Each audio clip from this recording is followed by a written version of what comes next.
हेचो मिनींग कितें म्हणजे फाटल्या बॅकग्रावंडात चिकन फक्त एक्टिंग करतालें. मागीर आनी एकटें मेळ्ळें. शी इज लायक भाई हांव मरे फक्त एक खाता एक.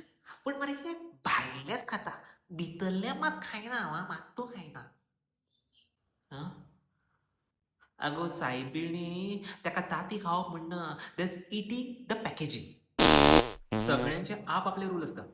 एकटो म्हणटा नो फिश, दुसरो म्हणटा ओन्ली फिश, तिसरो म्हणटा नो ग्रेव्ही, चवथो म्हणटा ओन्ली चिकन. थोडे तर महाबा कशे आसता, ही इज बी लायक बाबा एक सांग, हांवें मरे बिरयानीचो फक्त स्मेल घेतला. पूण खावंक ना, मात्तू खावंक ना. तेवूय कावंट जातले भितर. Honestly, everyone has their own way of following Shravan. थोडे कम्प्लिटली नॉन व्हेज अवॉइड करतात, थोडे विथ सर्टन रिस्ट्रिक्शन फॉलो करतात, थोडे तर ग्रेटूच असतात ते आपले इंटरप्रिटेशन